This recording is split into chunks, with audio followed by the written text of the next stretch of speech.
You reach the northern woods gate, where Arn told you to find the cart with explosives before heading out to find the river dam in the forest. As you come to the gate, you see guards rushing about, running up and down the stairs to the ramparts. They carry weapons, arrows, and sheaves of black bolts. From above, you hear a familiar voice.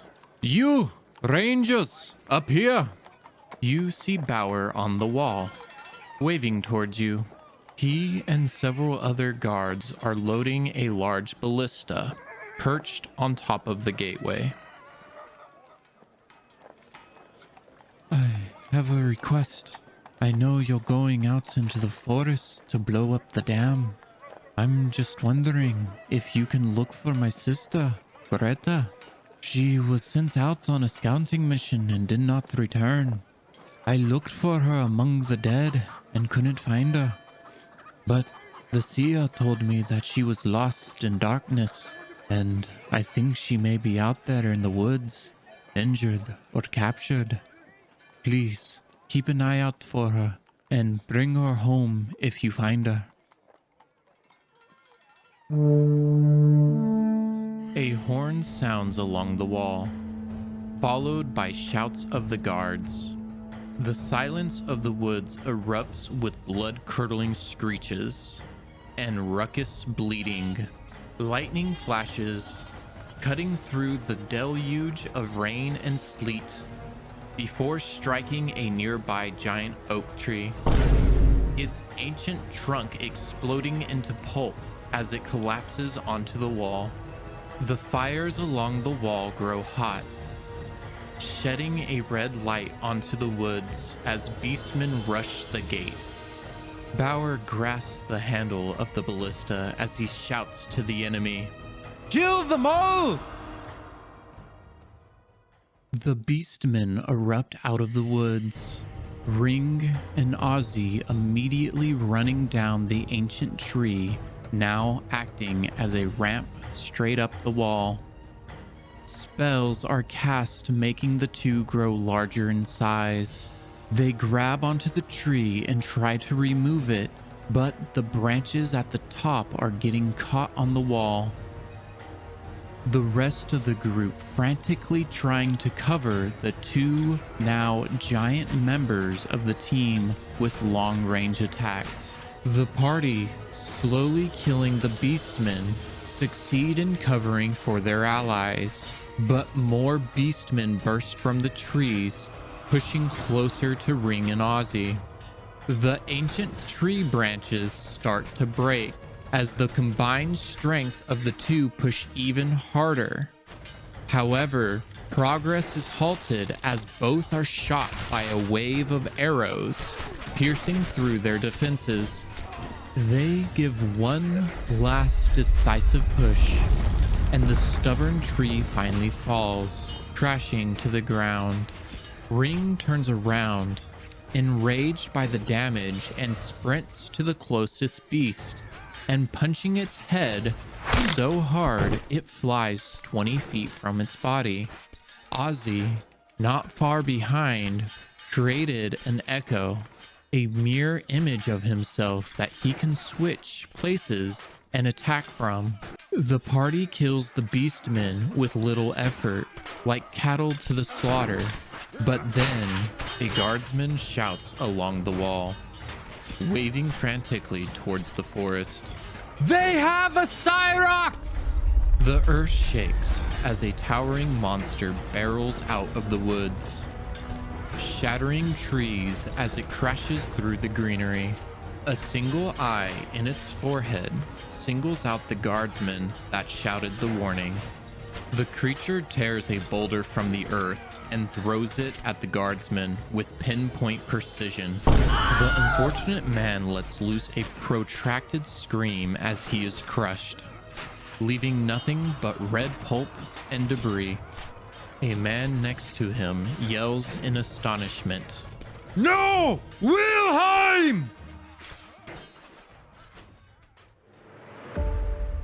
The Cyrock kicks Ozzy's echo, banishing it from the field.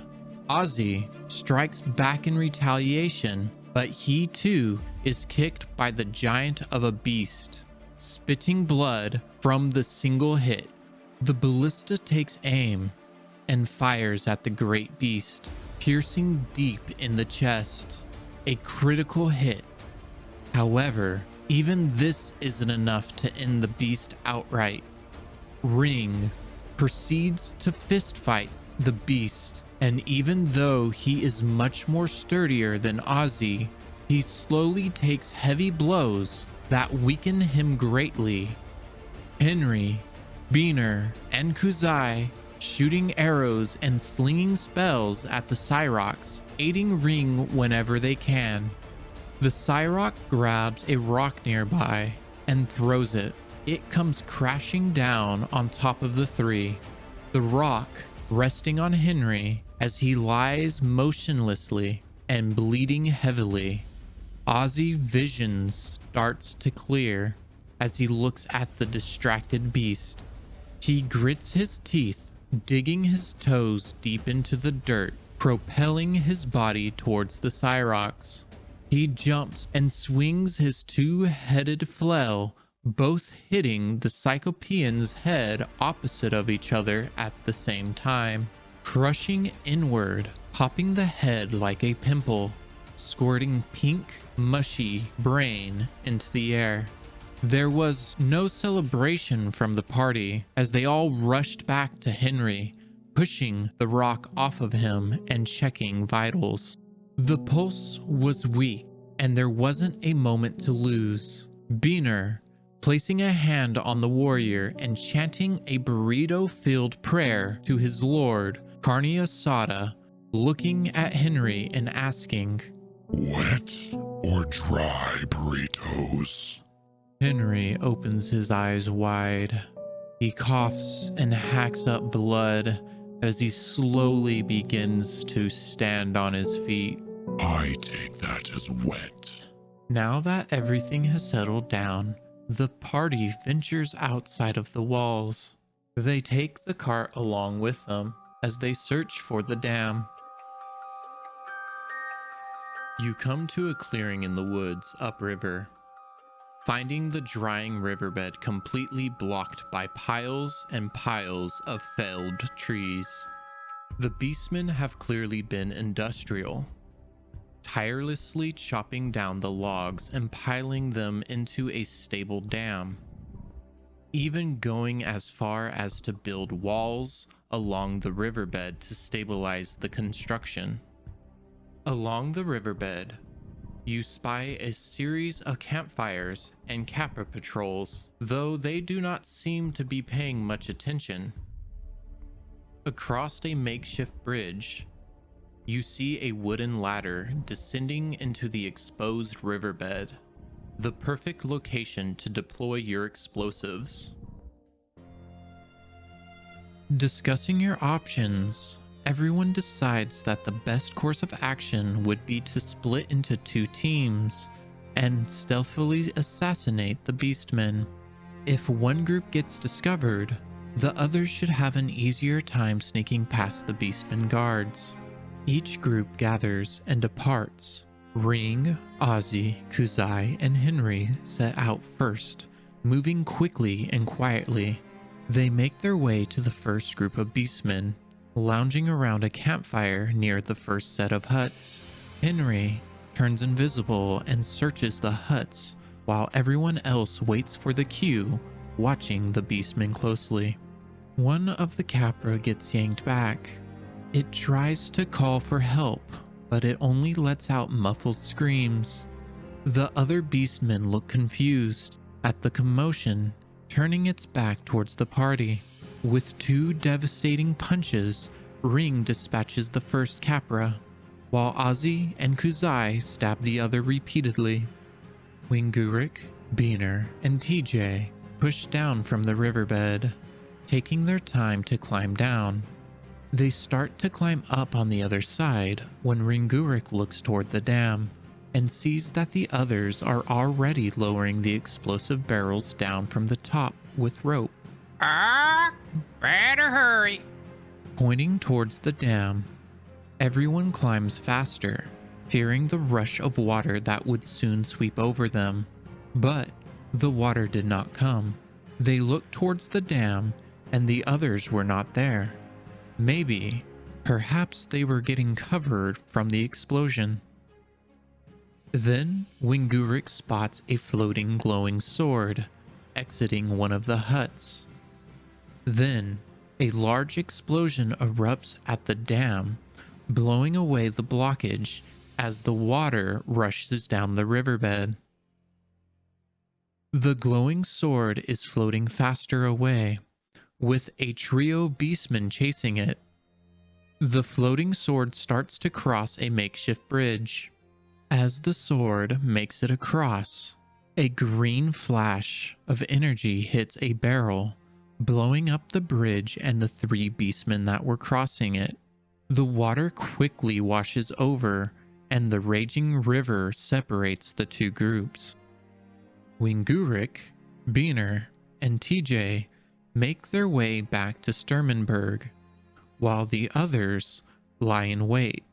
Before they had blown the bridge, they discovered very large footprints, larger than that of the Cyrox, and they needed to know what made it. After waiting for 30 minutes without seeing what caused the footprints, they decided to give up and look for Bauer's sister. After searching the forest for hours, they couldn't find her and decided to head back to Sturmenburg.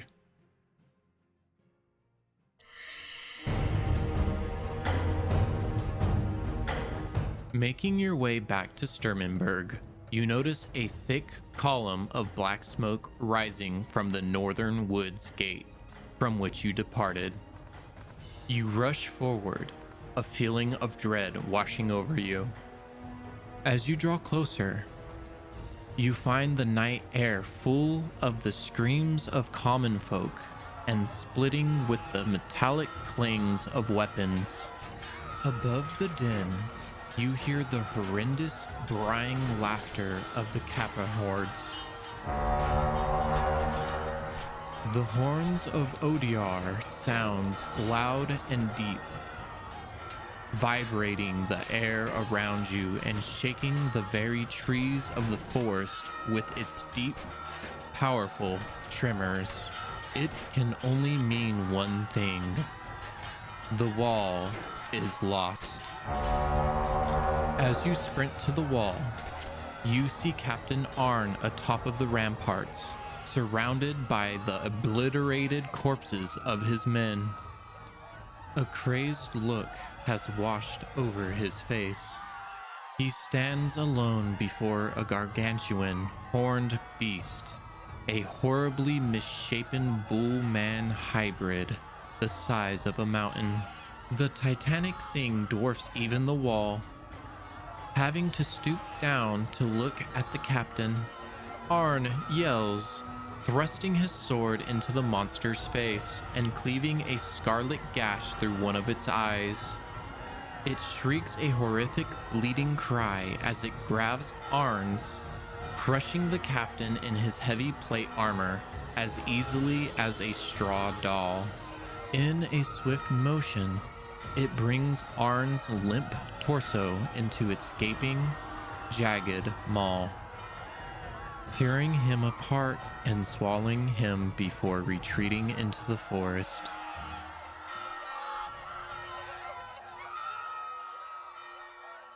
Making your way deeper into the city, you find a building that is boarded up and is on fire. Trapped inside are villagers pleading and crying to you. As the group heads to the building, a Cyrox spots the group and prepares to throw a large boulder. Kuzai casts darkness on the beast just in time as the large boulder flies over their heads. Ozzy, rushing towards the cloud of darkness, and Ring making his way to free the trapped villagers. He pulls at the boards, imagining to take off 2 of them before the beast burst from the magical darkness, not even noticing Ozzy as he rushes Henry. one of its legs kicking hard at Henry, sending him flying into a burning home.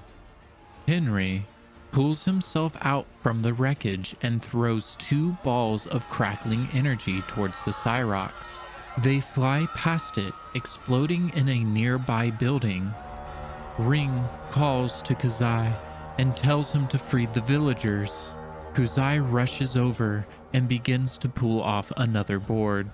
Ozzy and Ring attacks the beast, slowly weakening it, while Henry pushes closer to get a better shot.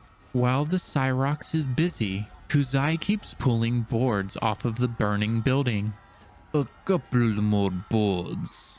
Then the villagers will be... The building explodes, hitting everyone, including the Cyrox.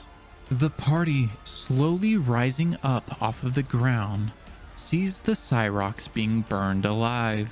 The fire climbing up its fur, causing it to thrash around.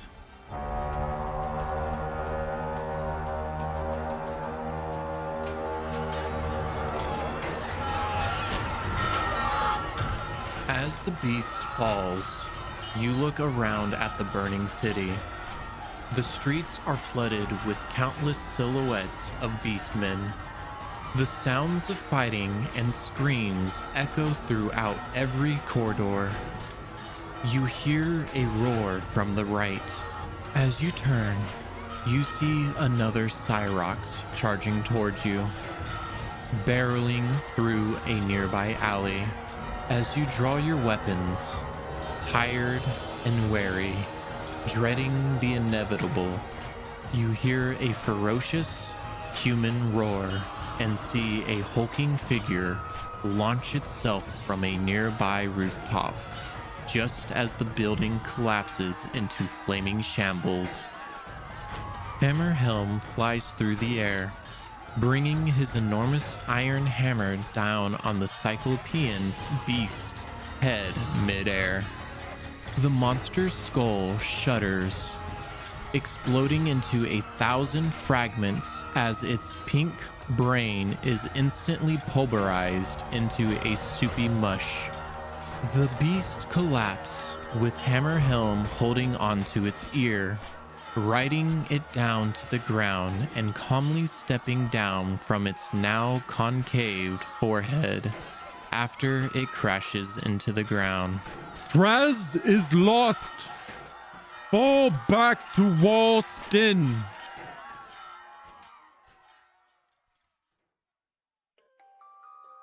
A man sits on a throne of bones, looking at the chaos he just caused. A city bright with the fires of war and filled with the song of death. He smiles as he looks over Sturmenburg, knowing that this great city will soon be his. Someone approaches and speaks. Lord, we have reports of undead attacking our flank. They caused quite a bit of damage to our troops before we were able to take them out. There are also reports of a warforge. It grows in size on the battlefield. I believe that this warforge might be the undead general of Long Beach. What would you like to do, my lord? The undead general of Long Beach. This would be a great opportunity to get rid of him. I believe this alone will be enough, but considering he is one of the great three of Long Beach, use this as well. Make sure he dies. And with that, the plans to kill the undead General Ring has begun.